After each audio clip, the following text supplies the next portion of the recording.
حضرت سیدنا عبداللہ بن مسعود رضی اللہ تعالیٰ عنہ فرماتے ہیں کہ جب قرآن کریم فرقان حمید کی آیت نازل ہوئی نا، جس کا خلاصہ یہ ہے کہ جو لوگ ایمان لائے اور اپنے ایمان میں ظلم نہیں کیا، کیا ہے؟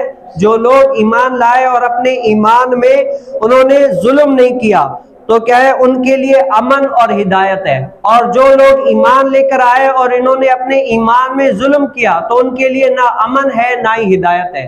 تو صحابہ پر نا یہ آیت شاق گزری۔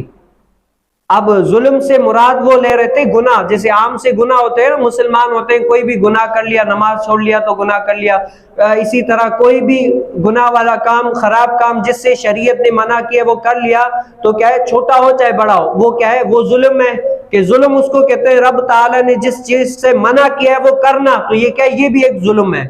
تو صحابہ پر نے یہ آیت شاق گزری کہ یا رسول اللہ ہم میں سے ایسا کون ہے جنہوں نے ظلم نہیں کیا ہو، یعنی ایسا کون شخص ہے جنہوں نے آج تک کوئی چھوٹا بڑا کوئی گناہ نہ کیا ہو۔ تو حضور کریم صلی اللہ علیہ وسلم نے فرمایا اے صحابہ کرام، وہ ظلم سے مراد یہاں پر شرک ہے۔ کیا ہے؟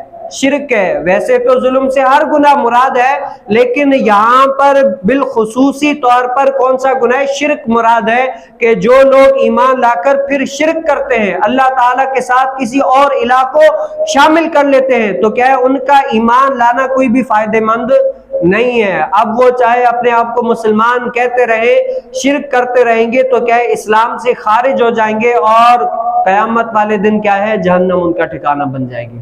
تو صحابہ پر یہ آیت بہت بڑی شاق گزری۔ تب حضور علیہ السلام نے ان کو سمجھایا کہ اے صحابہ کرام رضی اللہ تعالیٰ اجمعین، اس ظلم سے مراد شرک ہے۔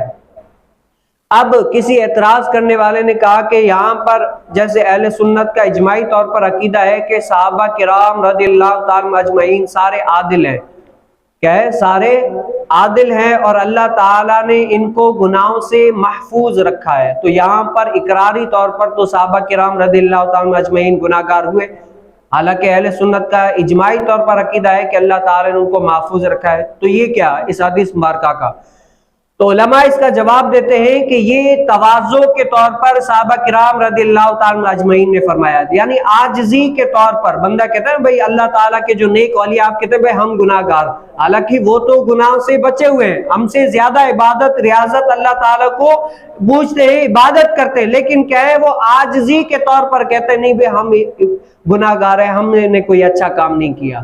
یہ عاجزی تواضع کے طور پر، یا ان سے مراد ان کی وہ تھی کہ ابھی تک جن کے بارے میں حرمت نازل ہی نہیں ہوئی تھی، کیا ہے؟ ابھی تک جن کے بارے میں کوئی حرمت نازل ہی نہیں ہوئی تھی وہ کام کر بیٹھے، تو یہ بھی ظلم ہے۔ جیسے پہلے کے دور میں شراب پینا حلال تھا، ابھی تک شراب کی حرمت نہیں آتی، اب جن لوگوں نے پی لیا تھا پہلے جب شریعت نے منع نہیں کیا تھا تو کیا ہے؟ یہ بھی تو سمجھو ان لوگوں نے ظلم کیا۔